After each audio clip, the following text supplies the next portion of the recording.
Considero que a excelência é, num determinado momento, a confluência de vários elementos dentro de um determinado universo e todos eles, a um determinado momento, confluem e vivem em harmonia e em simbiose perfeita. E nesse sentido há um passar para uma outra dimensão, para um outro universo, que é aquilo que eu chamo de universo do intangível, do sublime.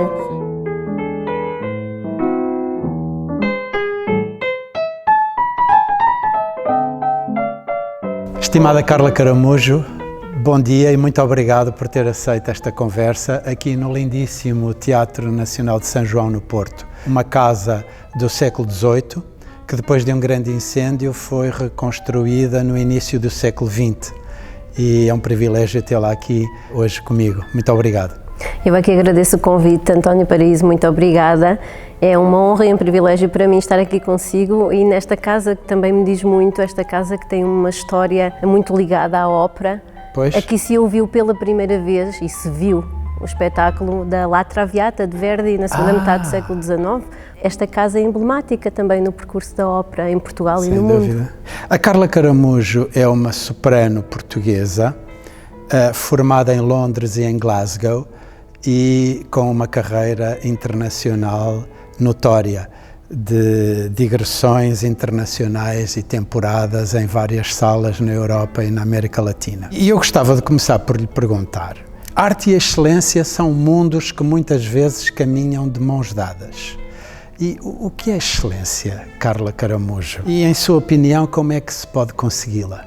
É muito difícil definir a excelência, porque de certa maneira aquilo que para mim pode ser excelente, para si pode não ser. No entanto, eu considero que a excelência é, num determinado momento, a confluência de vários elementos, vários fatores, dentro de um determinado universo. E todos eles, a um determinado momento, confluem e vivem em harmonia e em simbiose perfeita, no sentido de construir um determinado ideal que é potenciado ao máximo, sejam elementos de cariz físico, metafísico, artístico, científico, todos eles a determinado momento, dentro de um universo específico, confluem no sentido de serem potenciados ao máximo. E se encontram em harmonia. Exatamente. E nesse sentido há um passar para uma outra dimensão, para um outro universo, que é aquilo que eu chamo do universo do intangível, do sublime. Sem dúvida. Que é muito difícil alcançar, mas que todos almejamos, de certa forma. Há sempre um ideal por trás desta noção de excelência. O perfeccionismo técnico tem que ser acompanhado de um espírito persistente, mas humilde e generoso também, aberto a diferentes perspectivas e interpretações. Diálogo em que o indivíduo tem respeito por si próprio e pelos que o rodeiam. A superioridade ou o isolamento são sempre obstáculos à excelência. Não somos seres isolados, nem artistas isolados. Eu acredito que a excelência também é de mãos dadas com princípios e valores. Isso é fundamental, sem dúvida. Sim. Dúvida, como em tudo na vida. Depreendo pelas suas palavras que a excelência é conseguida em momentos. É muito difícil estarmos permanentemente em excelência. Atingimos momentos da excelência quando existe essa tal confluência de uma série muito diversa de variáveis. Exatamente. Eu selecionei aqui uma citação de um poeta britânico do século XVIII, Samuel Johnson. E ele diz o seguinte: aqueles que alcançam a excelência geralmente passam a vida a persegui-la, pois frequentemente a excelência é algo que não é obtido de forma fácil. E eu pergunto, Carla Caramujo, o que é que persegue constantemente para conseguir esses momentos da excelência? Essa citação é bem verdadeira, porque a excelência é muito difícil de obter, mas pode ser viciante e obsessiva. Nas artes, em geral, consegue realmente ser obsessivo, porque os ideais estéticos são difíceis de conseguir alcançar. Existe todo o lado tangível, vamos dizê-lo desta forma, de trabalho, disciplina. Sim, que isso tem que perseguir diariamente. Exatamente, portanto, o meu trabalho Rigor. E o trabalho em qualquer área, mas eu diria que os artistas e os músicos em geral trabalham muito com a disciplina e a técnica. É verdade. E nesse sentido nós somos como atletas de alta competição. Estamos uma imagem curiosa. Exatamente, estamos sempre a exercitar, estamos sempre a treinar, estamos sempre a refinar a nossa técnica. Estamos sempre também a evoluir em termos de estudo, em termos de conhecimento. É um trabalho que não é estanque, estamos em evolução constante. O canto lírico em questão está sempre associado, obviamente, à música, à literatura, ao teatro e, portanto, tudo isto é possível nós controlarmos e trabalharmos imenso. Depois, quando atingir aquele universo, como eu lhe disse antes, em que tocamos o sublime momentaneamente, ou aquilo que nós consideramos sublime e que nos deixa a nós próprios extasiados com aquela sensação de que tocamos naquilo que nós consideramos que será provavelmente o nosso máximo, ou o nosso ideal sonoro, o nosso ideal estético, o nosso ideal em termos de forma de transmitir a mensagem. Chegar a esse nível é o nosso objetivo, mas é sempre muito difícil. E eu acho que o caminho é depois extravasar para o lado das emoções. É quando toda a técnica, todo o conhecimento consegue chegar a um ponto que nos permite ser um veículo das nossas emoções, daquilo que nós queremos transmitir. Que é a parte que já se controla menos e que pode acontecer. Exatamente. Quando há uma confluência das duas coisas, a parte tangível, aquela que nós podemos controlar, toca o intangível, que é as emoções de cada um e a forma de transmitir essas emoções e como é que elas vão tocar no público, aí sim é especial, aí sim pode ser excelente. Sem dúvida. Isso também poderá ter a ver até com o que vai recebendo e com a vibração e com a energia que vai recebendo do público. Não, sem dúvida. É. E isso não é trabalhado, isso acontece como uma consequência de todo o trabalho e é aí que entra a centelha do talento também, é aí que o talento de cada um se manifesta de forma diferente. A Carla Caramujo estudou em boas escolas em Inglaterra e na Escócia e seguramente que teve bons mestres e alguns mestres internacionais que lhe terão com certeza ensinado algum segredo, um comportamento, um hábito que promova a excelência, eventualmente algo que até a tenha marcado e que a acompanha ao longo da sua carreira. Quer partilhar connosco uma ideia a esse nível? Sim, eu estudei na Guildhall School of Music and Drama de Londres e no Royal Conservatoire of Scotland, sempre na área específica de canto, no departamento de voz dessas escolas. Tive professores fantásticos, não só na escola, como através de programas que eu fiz pela Europa.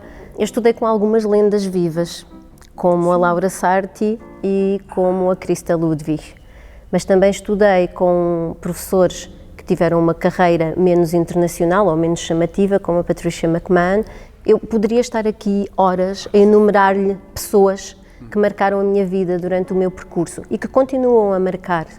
Tendo tido alguns professores que se debruçavam meramente e eram muito picuinhas nas questões técnicas, perfeccionistas na técnica, ou tendo tido, por exemplo, pessoas extremamente emocionais que faziam toda uma aula através daquilo que a música sugeria, como por exemplo a Laura Sarti, ou por exemplo professores extremamente especialistas em determinado repertório. Eu com a Christa Ludwig fiz quase todo o repertório mozartiano. Todos eles me incutiram uma coisa em comum. Sim? Um amor enorme pela arte e uma disciplina impressionante. Amor e disciplina. Sim. É uma combinação. Sim, é uma combinação que promove a excelência. Eu penso que sim. Interessante. Guardo sempre para mim uma aula com o diretor do departamento vocal, Robin Bauman, de Guildhall, em que estávamos a fazer uma aula de repertório francês, canção. e eu creio que estava a fazer Le Jardin Mouillé de Roussel.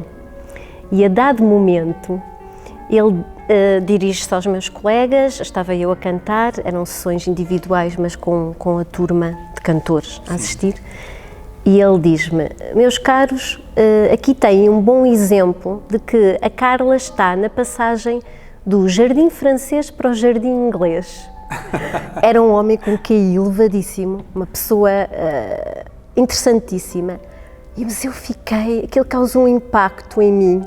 Por momentos fiquei a pensar naquilo e entendi onde é que ele queria chegar. Os jardins começaram a ser pensados no século XVIII, em termos de arquitetura. O jardim francês é escrupulosamente geométrico, inclusivamente destrói-se a forma natural de um arbusto, de uma árvore, para lhe dar uma forma geométrica.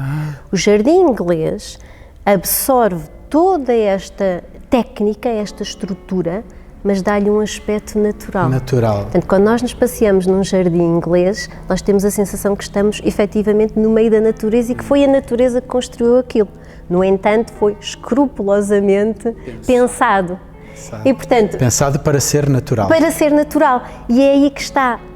O canto só tem razão de existir e só consegue tocar na alma de alguém que nos ouve quando nós passamos da técnica exímia e conseguimos colar toda essa técnica ao lado emocional. E ao tal amor que falava há pouco. Seja algo natural. E ao tornar-se natural, torna-se transcendente, de certa forma, para nós e para o público. Excelente. Muito obrigado.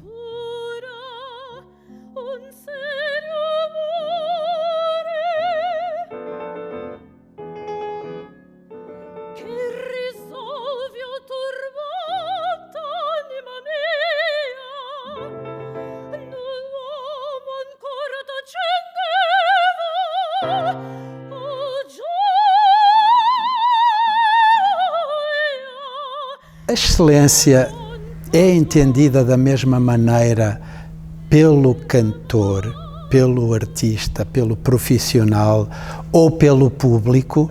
Ou seja, o público entende a excelência da mesma maneira que o cantor ou há interpretações diferentes? Eu creio que não.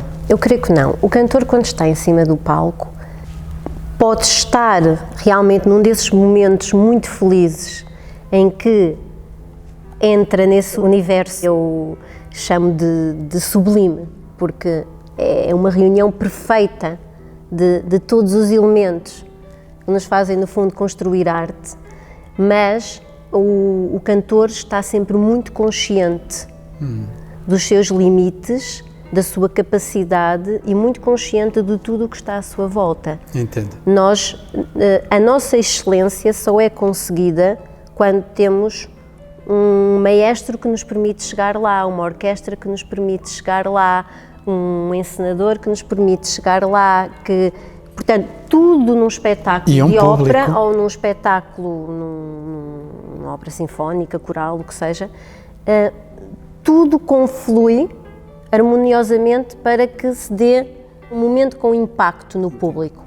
E, portanto, o público faz parte também desse momento? Faz parte, mas a compreensão por parte do público, e agora colocando-me eu no público, eu acho que o público entende que um determinado cantor, ou um determinado artista, ou um determinado espetáculo, na sua concepção geral, é excelente quando o fenómeno da catarse acontece.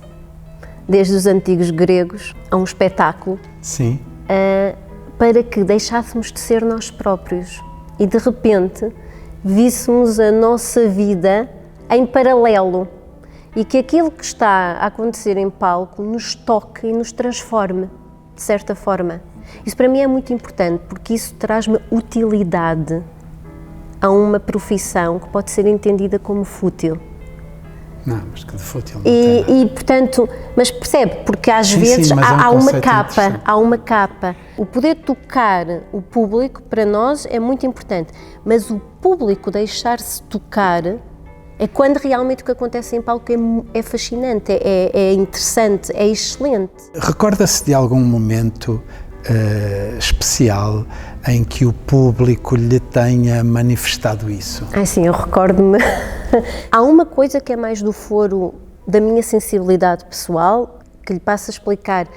Há 2 anos, os Carmina Burana, que a Gulbenkian levou ao Vale do Silêncio, esse espetáculo tocou-me imenso, porque eu, quando entrei naquele palco gigantesco, construído de propósito para a situação, eu esperava, de certa forma, até alguns imprevistos, esperava algum ruído pelo espaço onde estávamos, pela multidão, silêncio absoluto.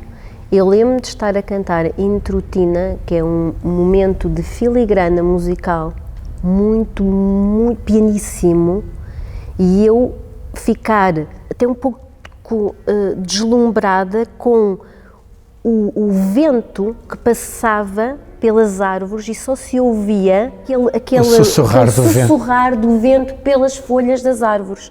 Tive uma sensação quase que metafísica ali, porque foi muito especial. E o público respondeu a isso. Eu cheguei mais perto do coração de 6.000 pessoas do que às vezes numa sala intimista de um pequeno recital para 100 pessoas. Houve ali excelência naquele momento.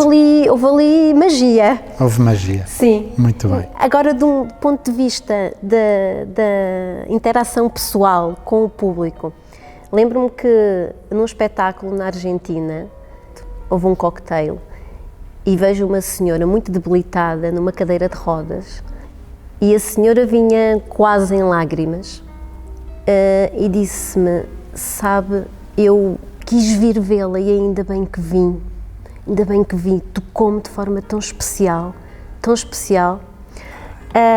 e eu fiquei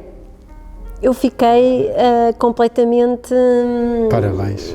Fiquei emocionada. Ficou emocionada. Era a senhora Reumers, dona das indústrias Reumers, a maior farmacêutica da América Latina, e portanto alguém que viajou seguramente realmente pelo mundo inteiro. Sentir que eu tinha feito a diferença na vida desta senhora, que estava muito debilitada e que já não saía de casa para assistir a espetáculos. É muito gratificante, sem dúvida nenhuma. Sim. É gratificante. Sim. Parabéns. Obrigada. Eu fiz um pouco de trabalho de casa e de pesquisa e vou ter que ler aqui porque isto é extenso e fiz um resumo. A Carla Caramujo estreou-se em 2018 no Teatro Maior em Bogotá. Cantou nas melhores salas da Argentina e do Uruguai. Integrou elencos em salas importantes na Alemanha, no Reino Unido e na República Checa. Já cantou vários papéis de relevo no Teatro Nacional de São Carlos, em Lisboa. Integrou várias vezes a temporada Gulbenkian, festivais internacionais de música desde Portugal até ao Brasil. Desde logo felicito-a por esta carreira maravilhosa e brilhante que tem sabido construir. Soube também recentemente que gravou um episódio na série O Nosso Cônsul em Havana, que retrata aquele período em que o nosso grande Eça de Queiroz foi cônsul. E há um episódio dessa série em que a Carla surge a cantar num teatro em Cuba. Até ao momento, que é uma carreira ainda jovem, a Carla é muito jovem ainda, até ao momento, qual é que consideraria o momento alto? É extremamente difícil de definir isso, porque os momentos altos para mim não estão diretamente associados ao prestígio da sala ou das orquestras. Os momentos altos para mim estão associados realmente àqueles momentos em que eu senti que aconteceu algo especial. Mágico, a tal magia. Exatamente. A tal magia. Exatamente. Que falava há pouco. E, portanto, um dos momentos que lhe falei, seguramente, aqueles Carmina Burana da Gulbenkian, vão ficar para mim, na minha memória, para sempre. E no coração. No coração, sim. Depois, também há momentos que se prendem com a estreia de determinados papéis. Eu sempre quis cantar Gilda. Eu estreiei-me em São Carlos com Gilda há precisamente 10 anos e, portanto, isso para mim também me diz muito, a forma como fui recebida e acolhida naquele teatro pela primeira vez, muito jovem, e a cantar um dos meus papéis de sonho. Claro que sim, que eu guardo para sempre. Há momentos cantar especiais. Com a London Sinfonietta, em que a excelência de todos aqueles músicos que confluíram para a minha excelência, também foi um momento marcante, obviamente. Portanto, há aqui 3 ou 4 momentos. Sim, há momentos absolutamente... Ficam gravados. Sim, ficam gravados. Ou, por exemplo, o ano passado, no Festival Internacional de Música do Pará, no Brasil, eu estreei uma obra que foi escrita para a minha voz, a Cantata e Cameabas, do compositor João Guilherme Ripper, e portanto isso também foi emocionante. Desculpe, eu acho este episódio muito, muito bonito. Uma ópera que foi escrita propositadamente para a sua voz? Era uma obra para a orquestra de câmara, piano, coro e solista, violoncelo e soprano. Foi a obra de encerramento do Festival Internacional no ano passado e, como eu tinha estado no ano anterior com uma obra deste compositor brasileiro, do êxito do festival anterior saiu a encomenda desta obra. E claro que momentos destes nos trazem sempre muita alegria, mas também muita responsabilidade. Sem dúvida. Onde é que está o verdadeiro valor e a excelência do canto lírico? O que é que tinha Maria Callas e o que é que tem Cecilia Bartoli que fazem delas divas irrepetíveis? Não pode ser só preparação técnica, tem que haver aqui algo mais. Sim. Aí é que residirá o valor sublime, sim, para usar uma palavra que já aqui sim, hoje referiu. Eu começo pela parte final da pergunta, então. Para mim, a Maria Callas e a Cecilia Bartoli são fruto de épocas muito diferentes e são artistas muito diferentes. De certa maneira, a Cecilia Bartoli especializou-se num único período da música do período barroco. A Maria Callas foi muito mais abrangente. Artistas muito completas do ponto de vista de técnica e da expressividade. Eu diria que a Callas foi um grande marco na sua época e continua a ser para todos nós uma referência, porque a Callas marcou irremediavelmente, para todo o sempre, a presença do teatro na ópera. Até aí o teatro, que deveria ser sempre uma presença muito importante, estava sempre em segundo plano. A expressividade ao seu máximo. Pronto, e isso marcou, portanto, a época. Sim, e continua a marcar-nos, porque ouvir uma interpretação da Maria Callas nunca nos é indiferente. Quer se goste ou não do timbre da voz, quer se pense numa interpretação mais perfeccionista ou não, do ponto de vista técnico, a verdade é que do ponto de vista expressivo e emocional é extremamente tocante. Ela sabia o valor exato de cada palavra e de cada nota que estava a utilizar. Portanto, é muito mais do que apenas preparação técnica. Muito mais que isso, muito mais. Muito bem. Há um autor em particular que goste mais de cantar? Quem é o seu autor favorito? Isso também é muito difícil de responder, porque ao longo das épocas há autores que me dizem muito. Eu começaria por enumerar Bach e Mozart, pela perfeição e luminosidade, espiritualidade que as suas obras têm. Passaria pelo período belcantista, claro, mas aí por uma razão até um bocadinho egoísta, porque eu identifico-me muito com a vocalidade de Donizetti, Bellini, Rossini e, portanto, gosto dessa música pela vocalidade em si. Mas depois, em termos de compositores favoritos e que para mim estão assim no patamar do sublime, digamos assim, eu colocaria Debussy e Mahler. Debussy pelos universos sonoros que cria, pelo extravasar de limites muito delicados, subtis, e Mahler pela grandiosidade espiritual, realmente. Bom, estamos a terminar. Há ainda uma pergunta que eu gostaria de lhe fazer, que é: Carla Caramujo, qual é o seu luxo? Meu luxo? Meu luxo acho que é realmente ter tempo de qualidade com a minha família. Sim. Adquirir partituras, edições de muito boa qualidade. Eu ainda não aderi às versões online que se podem obter facilmente. Eu gosto de uma boa edição, papel, e de comparar edições e de poder adquirir aquela que para mim considero mais completa, e um pequeno luxo pessoal, que são caminhadas ao entardecer. Adoro. Muito bem.